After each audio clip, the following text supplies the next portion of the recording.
Assalamualaikum warahmatullahi wabarakatuh. Alhamdulillahirabbil alamin wa bihi nasta'in ala umuri dunya waddin.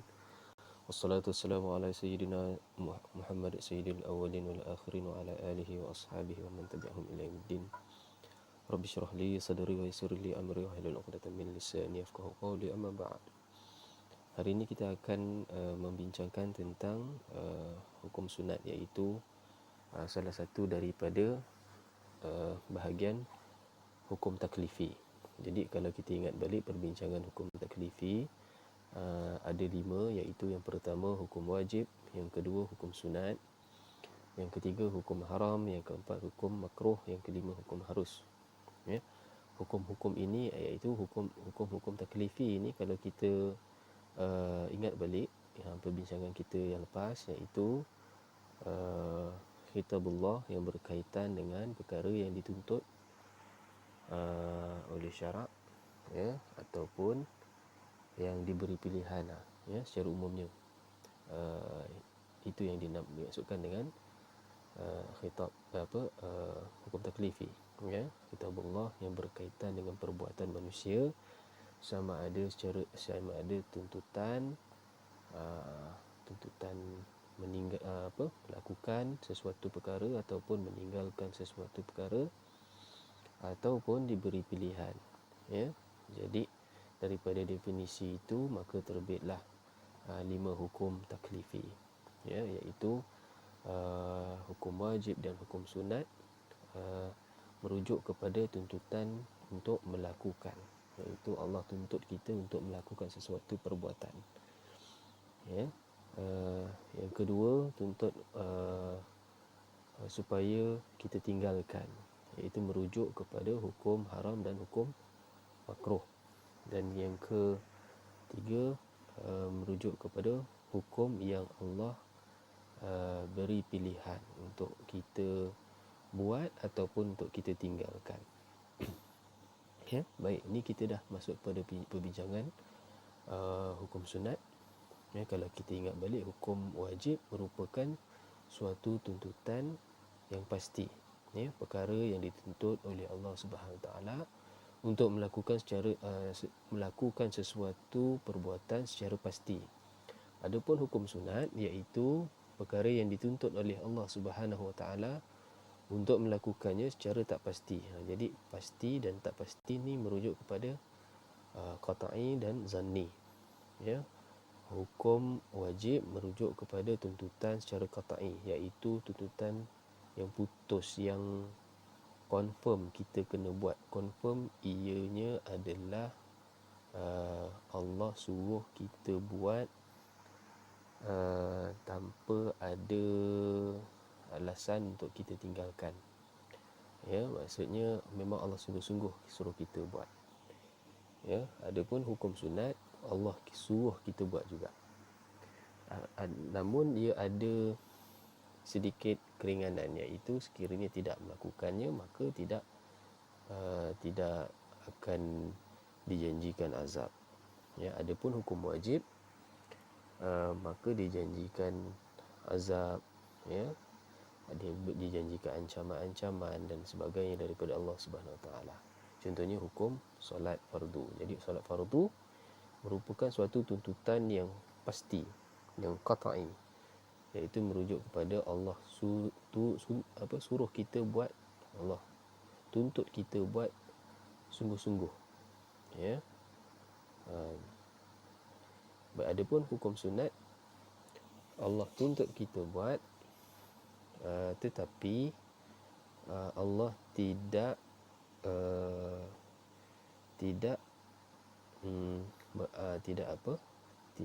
mengazab, tidak menjanjikan dosa bagi orang yang tidak dapat melakukannya.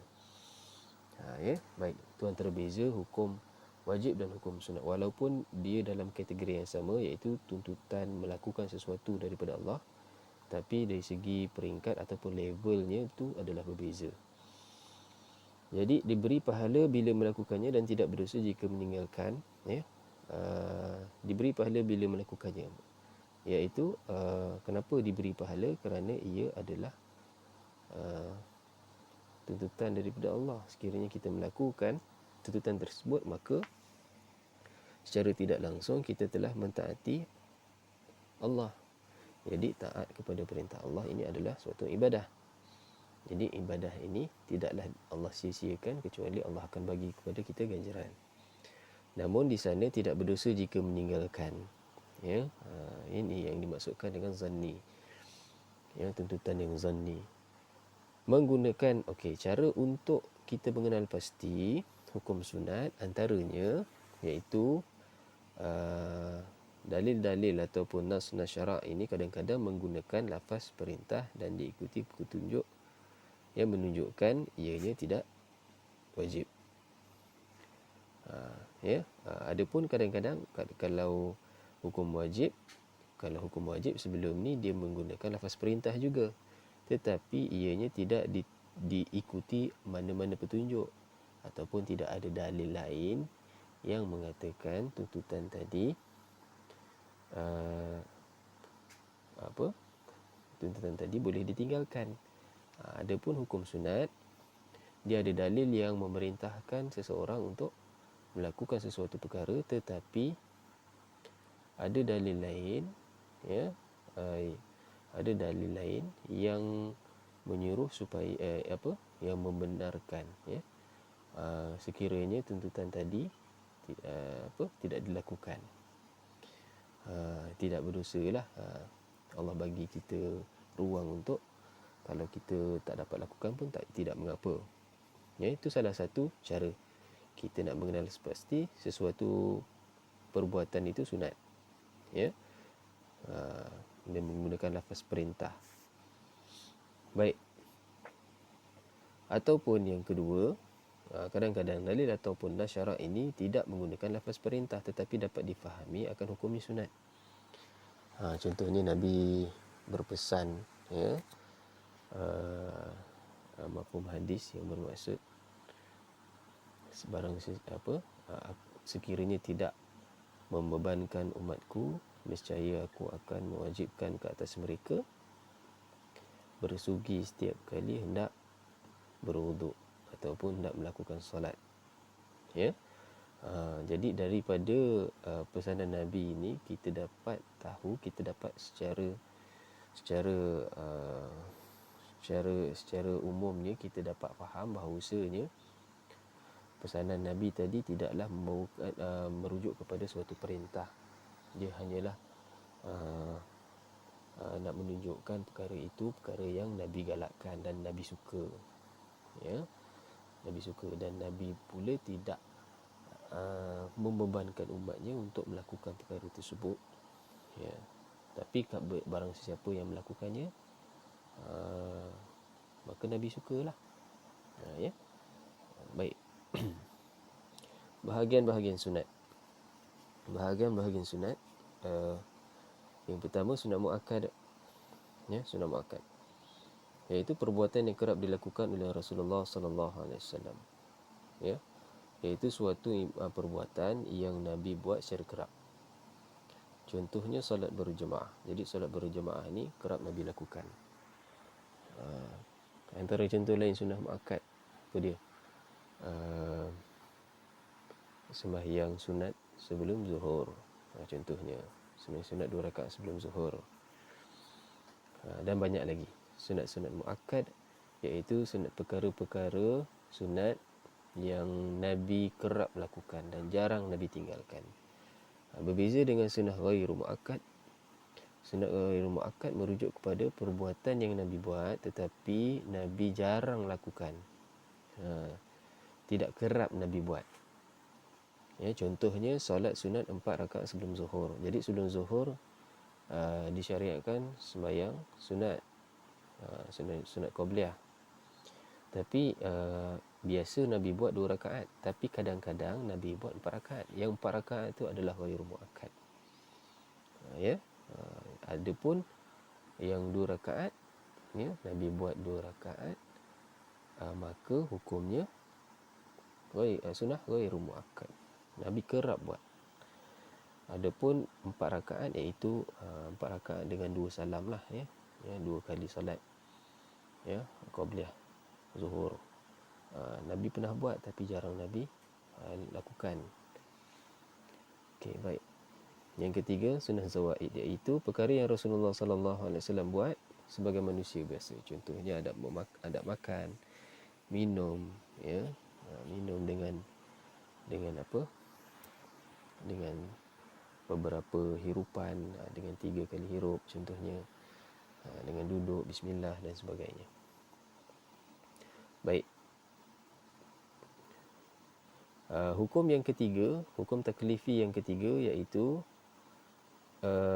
merujuk kepada hukum haram. Jadi hukum haram perbuatan yang dituntut oleh syarak supaya meninggalkan secara pasti. Dia berlawanan, dia kontra dengan hukum wajib tadi. Jadi kalau hukum wajib, perbuatan yang dituntut oleh syarak supaya melakukannya secara pasti. Adapun haram, perbuatan dituntut oleh syarak supaya meninggalkan secara pasti. Wajib dituntut buat, haram tuntut tinggal. Allah tuntut untuk tinggalkan. Adapun wajib, Allah tuntut untuk kita buat. Jadi dia berlawanan. Adapun persamaan antara hukum haram dan wajib ini, iaitu dia adalah qat'i, iaitu sungguh-sungguh Allah tuntut. Sungguh-sungguh Allah tuntut. Kalau haram, dia tuntut betul-betul untuk kita tinggalkan. Kalau wajib, Allah tuntut betul-betul untuk kita buat.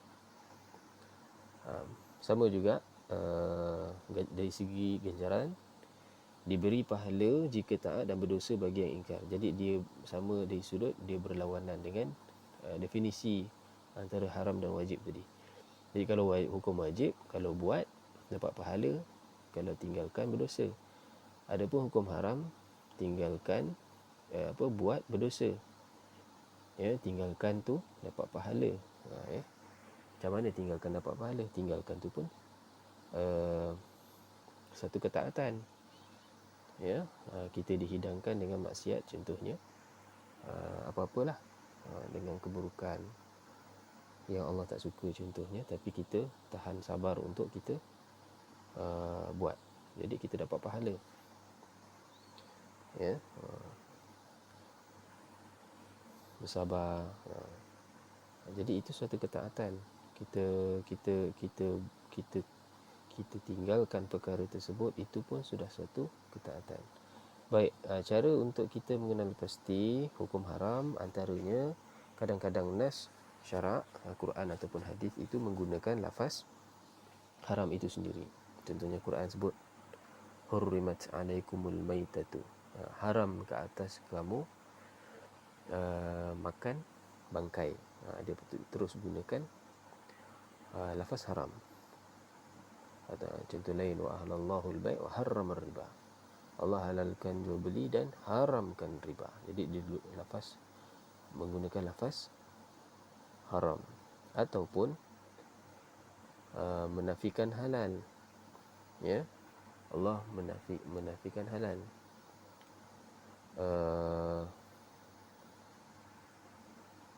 Contohnya Allah tidak menghalalkan kita memakan harta sesama kita secara batil contohnya, ya. Dan tegahan secara pasti, ataupun Allah menggunakan lafaz tegahan, maksudnya Allah gunakan lafaz jangan buatlah, supaya kita tinggalkan. Contohnya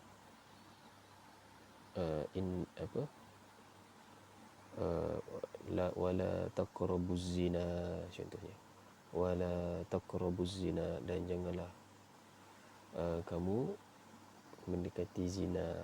Itu antara lafaz-lafaz tegahan secara pasti, ya, lafaz-lafaz tegahan, wala taqrabuz zina. Okey, baik. Itu salah satu contoh. Ada banyak-banyak contoh lain lah yang kita boleh sebut. Kalau contoh ayat lain, innamal khamru wal maisir wal ansab wal azlam rijsun min amali syaitan. Ya. Kalau minta maaf kalau saya tersalah. Fajtanibu, iaitu Fajtanibuh itu merujuk kepada tuntutan Allah Subhanahu Taala kepada kita untuk kita tinggalkan. Fajtanibuh, maka jauhilah. Jauhilah apa? Apa yang disebutkan tadi lah, innamal khamru, ya, sesungguhnya arak, judi, tilik nasib dan sebagainya merupakan najis daripada rijsun min amali syaitan, daripada perbuatan syaitan. Fajtanibu, hendaklah kamu jauhkan diri daripada perkara-perkara tersebut. Itu merujuk kepada tegahan daripada Allah Subhanahu Taala. Baik, bahagian-bahagian haram, ada yang dinamakan dengan haram lidzatihi. Contohnya haram pada zatnya. Haram pada zatnya, zat perbuatan tersebut tu haram. Dari sudut zat ni dia haram. Contohnya zina. Zina tu memang perbuatan tu dari sudut zatnya haram. Maksudnya memang perbuatan zina tu haram. Arak tu minum arak tu haram. Ya. Untuk kita nampak perbezaan apa yang dimaksudkan dengan haram lizati, kita kena tengok haram li ghairi. Haram li ghairi merujuk kepada sesuatu perkara yang asalnya harus tak haram tetapi diiringi sesuatu yang haram. Ya, contohnya jual beli ketika azan Jumaat. Jual beli hukumnya harus, tapi ketika azan Jumaat, jual beli itu jadi haram. Ini namanya haram li ghairi. Jadi beza dengan haram li dzatihi, dia tidak dikaitkan dengan apa-apa situasi, tapi memang perkara tersebut memang haram. Bila kita kata zina je haram. Kita tak kata zina time ni tak haram, time ni haram. Tak ada kait. Bila kata zina je, memang zat ataupun perbuatan tersebut memang haram dah. Minum arak tu memang haram dah. Contohnya bunuh orang tu memang haram. Adapun haram li ghairi, dia asalnya boleh. Dia bukannya haram macam arak ataupun zina tadi. Dia boleh, satu perbuatan tu boleh, tetapi dia ada kait dengan sesuatu perkara yang menjadikan ianya haram dilakukan. Contohnya tadilah, iaitu jual beli ketika azan Jumaat. Jual beli hukumnya harus, tetapi dia terkait dengan masa yang diharamkan oleh syarak untuk berjual beli, maka jual beli itu jadi haram. Ini dinamakan dengan haram li ghairi. Yang kelima, hukum yang kelima iaitu hukum makruh. Hukum makruh itu merujuk kepada hukum yang Allah tuntut supaya kita tinggalkan, tapi secara tak pasti. Dia seolah-olah berlawanan dengan hukum sunat. Hukum sunat Allah tuntut kita buat secara tak pasti. Adapun hukum makruh Allah tuntut kita tinggalkan secara tak pasti, iaitu secara zanni. Iaitu dengan makna lain, Allah tuntut kita supaya jangan buat. Kalau boleh jangan buat. Tapi kalau buat juga tidak mengapa, tidak berdosa dan tidak dijanjikan azab oleh Allah Subhanahu Taala. Jadi apa dia persamaan dengan hukum haram pula? Persamaan dia dengan hukum haram iaitu kedua-duanya, makruh dan haram ini, iaitu suatu hukum yang Allah suruh tinggalkan, yang Allah tuntut mukallaf supaya jangan buat. Tapi berbezaannya dari sudut kekuatan, iaitu haram Allah suruh kita betul-betul tinggalkan. Adapun hukum makruh tidak mengapa sekiranya kita lakukan apa yang Allah suruh tinggalkan itu. Okey. Baik, contoh kita nak kenal pasti hukum makruh, iaitu kadang-kadang nas syarak itu menggunakan lafaz makruh itu sendiri, ya, ataupun lafaz larangan tetapi diikuti petunjuk yang memberi maksud ianya bukan haram, ya. Macam haram juga, haram kadang-kadang dia menggunakan lafaz haram. Kalau makruh, dia kadang-kadang menggunakan lafaz makruh. Kita boleh kenal pasti. Kadang-kadang dalam keadaan lain lafaz haram Allah menggunakan lafaz larangan. Ya, kadang-kadang hukum haram Allah menggunakan lafaz larangan yang sungguh-sungguh. Ya, adapun makruh pun sama juga, kadang-kadang kita boleh kenal dia melalui lafaz larangan daripada Allah Subhanahu Wa Taala. Tapi larangan tadi diikuti petunjuk yang menunjukkan bahawasanya larangan tadi bukanlah haram. Ya, bukanlah sesuatu yang Allah sungguh-sungguh untuk kita tinggalkan. Ya, dapat pahala sekiranya kita tinggalkan. Kalau kita lakukan tidak berdosa. Jadi sama dia berlawanan dengan hukum sunat. Hukum sunat kalau kita buat kerana kita taat kepada perintah Allah, maka kita dapat pahala. Sekiranya kita tinggalkan, maka tidak mengapa. Baik. Adapun hukum makruh, sebaliknya pula. Sekiranya kita tinggalkan, dapat pahala. Sekiranya kita lakukan, tidak mengapa. Ya. Kenapa dapat pahala? Kerana itu perbuatan tersebut kita mengelakkan daripada melakukan perkara makruh, itu pun suatu ketaatan kepada Allah Subhanahu Wa Taala. Dan yang kelima iaitu hukum harus. Hukum harus iaitu sesuatu yang diberi pilihan oleh syarak. Bukanlah sesuatu yang Allah tuntut untuk kita buat ataupun Allah tuntut untuk kita tinggalkan, tetapi Allah beri kita pilihan sama ada nak buat ataupun tidak, terpulang. Ya, oleh syarak ke atas mukallaf antara melakukannya atau meninggalkannya.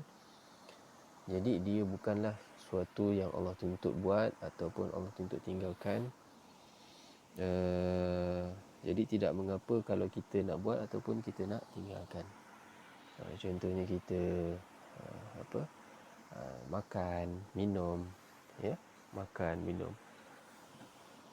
Kalau kita nak makan, makanlah, ya, hukumnya makan. Tak ada masalah. Kalau tak nak makan pun tak apa, tidak berdosa. Nak makan boleh, tak nak makan pun boleh. Nak minum boleh, tak nak minum pun boleh. Kecuali dalam situasi-situasi atau masa-masa tertentu, kadang-kadang hukum harus ni dia boleh jadi wajib, dia boleh jadi sunat, dia boleh jadi makruh, haram dan sebagainya. Ya. Tapi sesuatu perbuatan tu kadang kalau asalnya haruslah. Okey, contohnya makan harus hukumnya. Nak makan boleh, tak nak makan boleh. Nak makan apa? Bila nak makan apa pula? Ya. Nak makan mi, Maggi ke ataupun nasi ataupun roti, itu pulang. Ya, tidak ada kewajipan dan tidak ada pengharaman terhadap apa yang kita nak makan. Dan kadang-kadang terkait dengan beberapa situasi, kadang-kadang perkara harus tu boleh jadi wajib, kadang-kadang boleh jadi sunat, kadang-kadang boleh jadi haram ataupun kadang-kadang jadi makruh. Contoh, jadi makruh makan apabila di siang bulan Ramadan. Ya. Hukum haram, ya, hukum haram makan ketika kita hendak makan di siang bulan Ramadan. Jadi makan di siang bulan Ramadan hukumnya haram, walaupun asal makan itu harus. Tapi bila terkait dengan sesuatu perkara yang disyarakkan oleh Allah, ya, maka dia hukumnya kadang-kadang boleh berubah. Kadang-kadang makan jadi wajib. Contohnya untuk memelihara nyawa, ada makanan kita kena makan. Ya. Contohnya kita ni dah beberapa hari tak makan. Contohnya tiba-tiba kita dihidangkan dengan makanan, maka makan ketika itu jadi wajib, kita tak boleh tangguh dah. Ya. Sebab untuk memelihara nyawa. Ya. Baik. Terkadang makan tu jadi harus makruh. Contohnya makan makanan yang berbau, jadi makruh. Makan makan apa? Makan buka puasa lewat, terkadang jadi sunat, iaitu makan ketika berbuka puasa di awal waktu berbuka. Jadi hukum makan asalnya harus, tapi terkadang dia boleh jadi hukum yang berbeza-beza mengikut situasi. Tapi makan asalnya harus saja. Secara umum makan tu harus. Sama juga pakaian. Pakaian hukumnya harus. Tapi bila tujuannya untuk menutup aurat, jadi wajib. Nak pakai apa pula? Nak pakai pakaian apa? Terpulang. Pakai baju kurung ke bagi perempuan, baju Melayu bagi lelaki ke, contohnya. Kot ke, kemeja, blouse dan sebagainya, terpulang asalkan dia tutup aurat. Itu hukum harus. Nak pakai apa? Nak pakai warna putih, warna hitam dan sebagainya, hukum harus. Tapi kadang-kadang hukum harus dia boleh jadi hukum yang berbeza-beza, ikut keadaan. Terkadang pakaian yang hukumnya harus, dia jadi wajib ketika tujuannya menutup aurat. Dia jadi haram ketika menimbulkan fitnah, contohnya nampak aurat dan sebagainya. Contoh lain, mungkin makruh pun boleh juga. Contohnya pakaian perempuan. Perempuan bolehlah pakai apa-apa saja, tapi mungkin ada warna-warna pakaian tertentu itu boleh menimbulkan fitnah bagi perempuan. Jadi dah hukumnya mungkin haram ataupun mungkin makruh. Baik. Cara mengenal pasti hukum harus antaranya menggunakan lafaz halal. Contohnya halal jual beli, wa ahallallahu al-bai', iaitu Allah menghalalkan jual beli dalam keadaan kita hendak memiliki sesuatu barang. Kadang-kadang terpaksa untuk menggunakan jalan jual beli ataupun menggunakan transaksi jual beli. Tapi ia bukanlah suatu paksaan untuk kita jual beli. Kadang-kadang kita nak beli time tu, kadang-kadang tak nak beli. Kita nak memiliki makanan, bukan hanya dengan jual beli sahaja, bukan kita perlu membeli sahaja, kita minta pun kita dah boleh memiliki makanan tersebut. Contohnya, atau menyatakan sesuatu itu tidak berdosa, contoh makan bangkai ketika darurah. Contohnya makan bangkai ketika darurah merujuk kepada perkara yang harus di sisi syarak untuk kita lakukan. Yang asalnya makan bangkai hukum haram, tapi apabila dalam keadaan darurah, maka dibolehkan, diharuskan untuk makan bangkai. Baik. Seterusnya hukum wadai.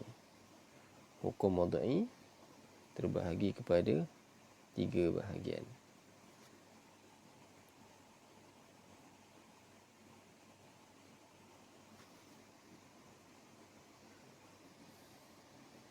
Iaitu sababiyah, syarutiyah dan mani'iyah. Sababiyah, syarutiyah dan mani'iyah. Hukum wadai ini dia bukanlah merujuk kepada tuntutan untuk buat atau tuntutan untuk tinggalkan, tapi merujuk kepada sesuatu perkara yang Allah jadikan keadaan itu sebagai sebab ataupun syarat ataupun halangan bagi kita nak melakukan hukum taklifi tadi. Jadi hukum wadai dia mesti terkait dengan hukum taklifi. Ya, dia mesti terkait dengan hukum taklifi. Contohnya sebab. Sebab secara umumnya kalau kita nak sembahyang, walaupun dalam Quran kata wa aqimus solah wa atuz zakah, hendaklah kita mendirikan sembahyang.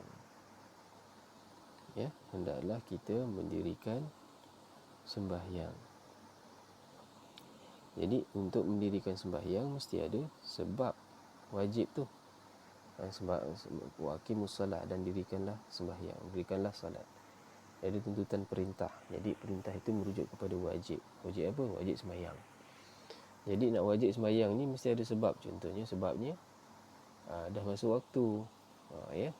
Kalau tidak ada sebab masuk waktu, maka tidak wajib sembahyang. Wajib sembahyang tu wajib dah. Tapi adakah kewajipan tu sentiasa berlega-lega sepanjang waktu? Tidak, dia ada waktu-waktu dia. Kewajipan solat zuhur apabila gelincir matahari. Jadi sebelum gelincir matahari tidak wajib sembahyang zuhur. Jadi gelincir matahari merupakan sebab. Kadang-kadang gelincir matahari juga merupakan syarat. Syarat kepada sembahyang zuhur itu jadi wajib. Contoh syarat lain, syarat pula iaitu merujuk kepada nak sembahyang kena ada wuduk. Sebab Allah sendiri sebut nak sembahyang kena ambil wuduk, iaitu kena basuh 4 anggota. Wa faghsilu wujuhakum wa aydiyakum ilal marafiq wamsahu bi ru'usikum wa arjulakum ilal ka'bain. Man'iyah iaitu halangan. Kadang-kadang nak melakukan sesuatu hukum taklifi, wajib ke apa ke semua, sekiranya tak ada halangan maka tak ada masalah untuk kita lakukan, so kita kena lakukan. Tapi kadang-kadang ada halangan untuk kita nak lakukan, contohnya haid dan sebagainya. Baik, yang pertama sebab. Bahasa, sesuatu yang hubungkannya kepada suatu maksud, iaitu dari segi istilah suatu sifat yang nyata dan tetap dijadikan sebagai tanda atau petunjuk ke atas kewujudan suatu hukum syarak. Ada sebab, ada hukum. Tak ada sebab, maka tak ada hukum. Ada sebab, adalah hukum tu. Tak ada sebab, maka tak ada hukum. Contohnya, nampak anak bulan Ramadan. Nampak ada bulan Ramadan, maka ada hukum. Hukumnya apa? Hukum wajib puasa. Tak ada sebab, maka tak ada hukum. Tidak ada tidak nampak anak bulan, maka tidak nampak anak bulan Ramadan, maka tidak wajib puasa bulan Ramadan. Macam itulah dia dimaksudkan kaitan antara hukum taklifi dan hukum wad'i. Yang kedua, syarat. Syarat suatu tanda yang lazim. Istilah kewujudan suatu perkara bergantung atas wujudnya, tapi ia bukan sebahagian daripada perkara tersebut. Tetapi tidak semestinya kewujudan syarat akan mewujudkan perkara itu. Tetapi bila ketiadaan syarat, maka perkara tersebut tidak akan wujud. Maksudnya, kalau tak ada syarat, maka perkara tersebut tak wujud. Kalau ada syarat, maka perkara tersebut boleh wujud. Tapi kalau tidak ada perkara tersebut, kalau ada syarat, tak semestinya perkara itu ada. Maksudnya macam ni, contohnya hujan, ataupun kita kata hujan lah, ataupun air merupakan syarat kepada tumbuhnya pokok. Air merupakan syarat kepada tumbuhnya pokok. Maksudnya air merupakan pokok bergantung kepada air untuk hidup. Kalau kita lihat dari sisi istilah tadi, kewujudan sesuatu perkara bergantung atas kewujudannya. Contohnya pokok memerlukan air untuk hidup. Ini ni syarat. Jadi syarat air merupakan syarat kepada hidupnya pokok. Tetapi ia bukan sebahagian daripada perkara tersebut.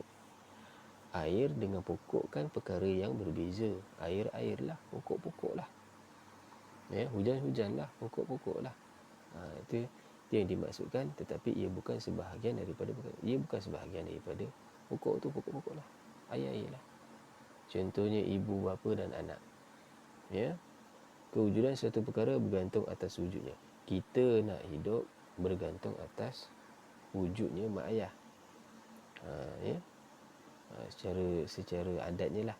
Ya, kita nak ada, mesti ada mak ayah.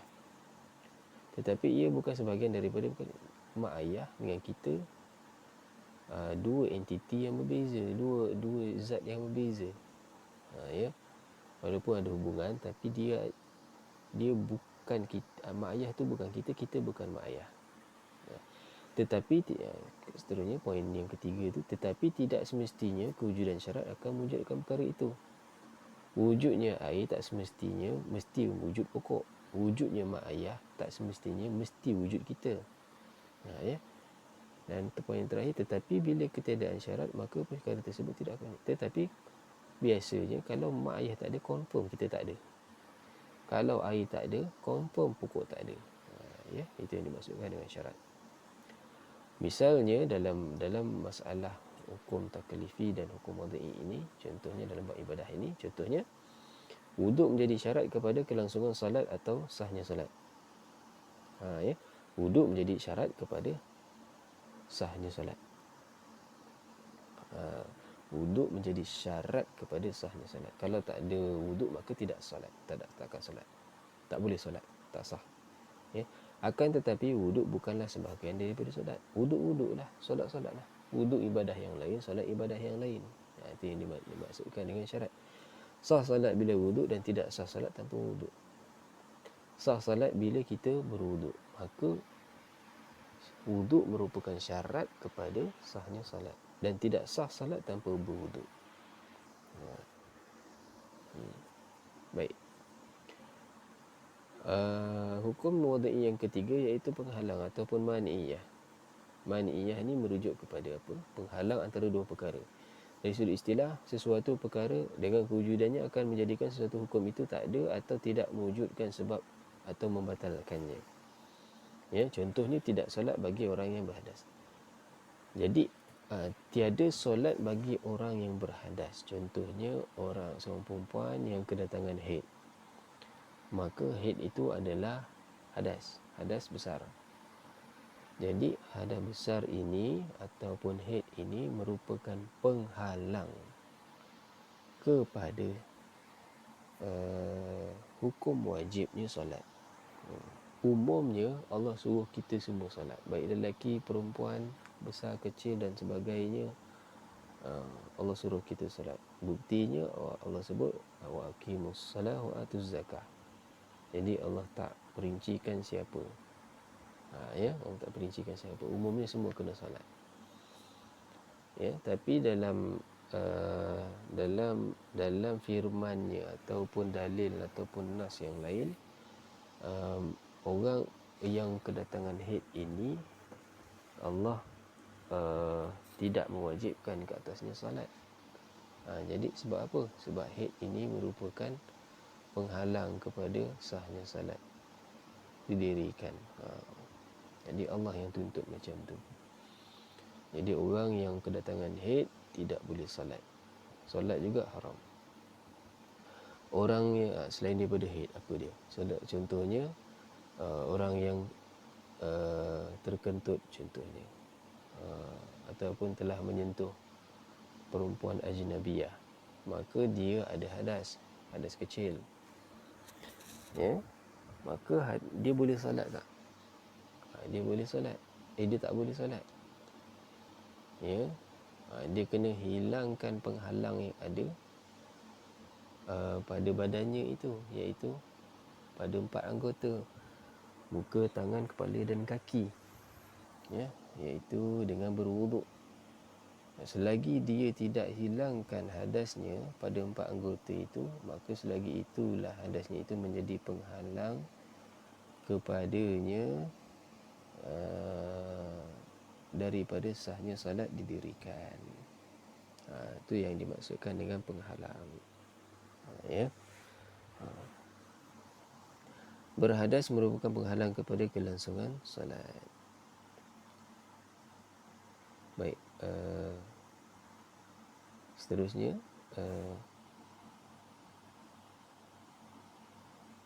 kita berhenti dulu setakat ini. Kita akan jumpa dan membincangkan lagi perkara-perkara lain di dalam perbincangan hukum taklifi, hukum-hukum syarak ya, hukum-hukum syarak pada masa akan datang insya-Allah. Assalamualaikum warahmatullahi wabarakatuh.